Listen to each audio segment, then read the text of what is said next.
Hello guys, welcome back to my YouTube channel Harsh Singh GK study. Guys, आज की video में हम बात करने वाले हैं भारतीय संविधान के भाग 3 के बारे में।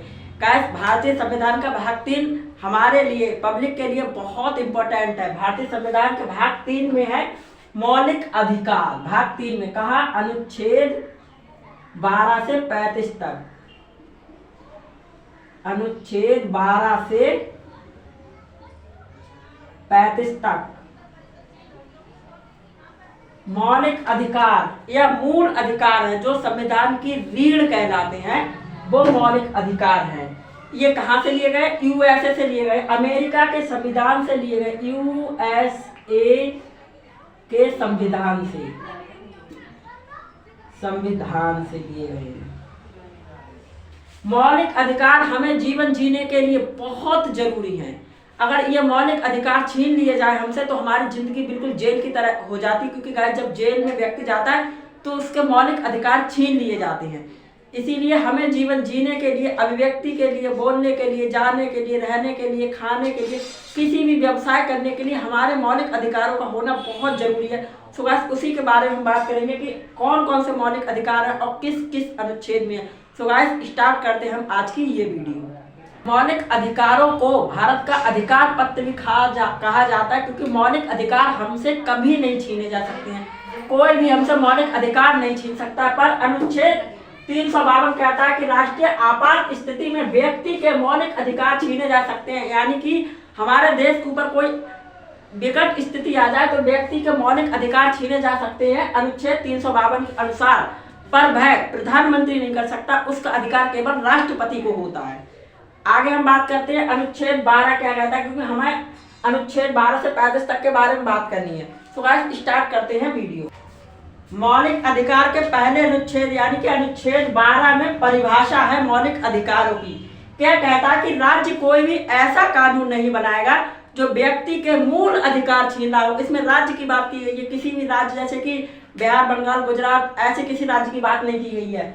कौन केवल छीन सकता है? केंद्रीय सरकार, राज्य सरकार, जिला सरकार। किस स्तर पे कि मान लो कि कोई व्यक्ति है, उसने अपना घर बना लिया है सड़क पर, तो वो नहीं बना सकता, क्योंकि आवागमन का अधिकार व्यक्ति दूसरे व्यक्ति का छीन है। वो व्यक्ति तो अपने रहने के लिए मकान सड़क पर बना रहा है, पर दूसरे व्यक्ति के आवागमन का अधिकार छीन है। इसीलिए केंद्रीय सरकार तो जाएगी नहीं घर घर सर्वे करने, राज्य सरकार भी नहीं जाएगी, तो जिला सरकार, डिस्ट्रिक्ट सरकार जाएगी। क्या करने? सभासद होगा वहाँ का, मेयर होगा, डीएम होगा, वो देखेगा जाके कि भाई तुम ऐसे मकान नहीं बना सकते हो सड़क पर, या किसी पर अवैध कब्जा नहीं कर सकते हो। तो इसलिए संविधान की परिभाषा यह कहती है कि राज्य कोई भी ऐसा कानून कभी नहीं बनाएगा जो व्यक्ति के मूल अधिकार को छीन रहा हो। अनुच्छेद 13 अल्पीकरण और असंगत की बात करता है, यानी कि संविधान लागू होने से पहले के जो कानून है वो भी लागू रहेंगे और बाद कानून बनाए जाएंगे वो भी लागू रहेंगे, जब किसी भी व्यक्ति के मूल अधिकार को हानि ना पहुंचा रही हो। इसी में बात करते हैं कि जैसे कि प्री है, जो प्री के कानून 1860 के अंग्रेजों के जमाने के हैं, आईपीसी की धाराएं वो भी लागू रहेंगी। कब? संविधान लागू के होने से पहले की धाराएं भी लागू रहेंगी और संविधान लागू होने के बाद भी चलेगी।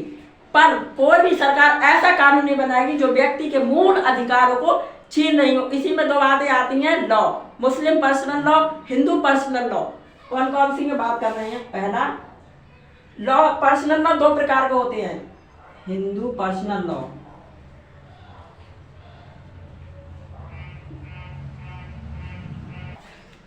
संविधान 13 में कहा गया था कि हिंदू पर्सनल लॉ और मुस्लिम पर्सनल लॉ में छेड़छाड़ नहीं करी जाएगी। ये अलग अलग धर्मों के लिए बनाए गए हैं। पर इसी में मुस्लिम पर्सनल लॉ में आता है 3 तलाक। अब 3 तलाक 3 तरीके की होती हैं, तलाक हसन, तलाक अल हसन और तलाक बिद्दल। कहते हैं 3 तलाक खत्म हो गए, 3 तलाक खत्म नहीं हुआ है, 3 तलाक तलाक बिद्दल खत्म हुआ है। 3 तलाक में तलाक हसन और तलाक अल हसन अभी भी चल रहा है। क्या होता है? मुस्लिम पर्सनल लॉ। अब जैसे कि अनुच्छेद 13 कहता है कि संविधान लागू होने के बाद भी वो संविधान लागू रहेंगे जो व्यक्ति के मूल अधिकारों को नहीं छीना हो।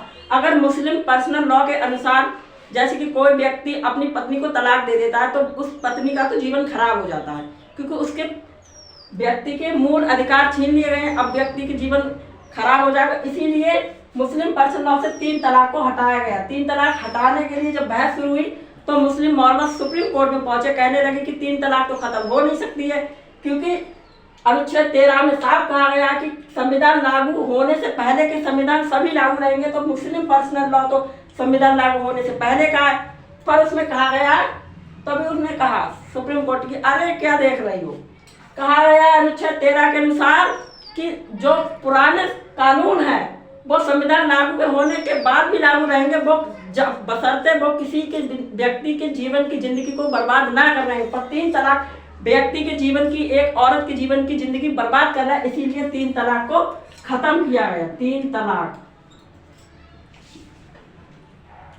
इसीलिए 3 तलाक को खत्म किया गया। आगे हम बात कर रहे हैं अनुच्छेद 12 और 13 के बाद आगे हम बात करते हैं अनुच्छेद 14 के बारे में। पहले हमें 7 तरीके के मौलिक अधिकार दिए गए थे, अब 6 तरीके के मौलिक अधिकार है, क्योंकि 7वां अधिकार 1978-44 में संशोधन में संपत्ति के अधिकार को हटा दिया गया। 31F में था, तो इस समय वर्तमान संपत्ति के अधिकार को इसलिए हटाया गया कि पहले व्यक्ति को संपत्ति का अधिकार था, अब संपत्ति का अधिकार है तो सरकार उसके मामले में दखल नहीं दे सकती। अब सरकार को कहीं से रेल की पटरी निकालनी है, किसी व्यक्ति का खेत आ रहे तो सरकार घुमा के तो ट्रेन की पटरी या रोड हाईवे निकालेगी नहीं, इसीलिए संपत्ति का अधिकार को खत्म किया गया। क्योंकि वरना व्यक्ति कहता कि ये सरकार तुम क्या कर रही हो, हमने भी हर सिंह जी की स्टडी को पढ़ा है, वो कहते हैं कि संपत्ति का अधिकार मौलिक अधिकार है, तो फिर व्यक्ति मौलिक अधिकार के खिलाफ, सरकार के खिलाफ सुप्रीम कोर्ट में जाता है। इसीलिए सरकार बहुत चालू है, सरकार ने संपत्ति का अधिकार इसलिए ही हटा दिया, क्योंकि ताकि कोई व्यक्ति इस बारे में कंप्लेन ना कर सके और व्यक्ति के मौलिक अधिकारों में भी कोई छेड़छाड़ ना हो। तो इस समय वर्तमान में 6 तरीके के मौलिक अधिकार है। पहला अधिकार है समानता का अधिकार 14 से 18 तक, यानी कि हर व्यक्ति समान तरीके से जीवन जी सकता है, किसी भी व्यक्ति को किसी भी तरीके का भेदभाव नहीं किया जाएगा। उसे बोलने की आज़ादी होगी, रहने की आज़ादी होगी। बोलने की आज़ादी में ये आज़ादी होगी तो बोलने की आज़ादी होगी तो सुनने की भी आज़ादी होगी। इसी में प्रेस की स्वतंत्रता आती है 19A में। तो बोलने की आज़ादी में हम किसी को बोल सकते तो अपशब्द नहीं कह सकते, क्योंकि उसकी सुनने की तो आज़ादी है। तो कोई गाली दे सकता है तो सुन नहीं सकता, इसीलिए बोलने की आज़ादी है तो सुनने की भी आज़ादी है। स्वतंत्रता का अधिकार, हमें कहीं भी जाने की मर्जी है तो हम कहीं भी जा सकते हैं, कहीं भी रह सकते हैं, सरकार कोई भी मामले में हमें दखल नहीं देगी। आगे है अनुच्छेद 23 और 24 में शोषण के विरुद्ध आवाज का अधिकार। शोषण के विरुद्ध आवाज उठाने का अधिकार है। कोई हमारा शोषण कर रहा है, हमें जबरदस्ती काम करा रहा है, तो हम उसके खिलाफ आवाज उठा सकते हैं। हम उसके खिलाफ सुप्रीम कोर्ट में जा सकते हैं, हाई कोर्ट में जा सकते हैं कि ये हमारे खिलाफ जबरदस्ती काम नहीं करा सकता जब तक हमारी मर्जी ना हो।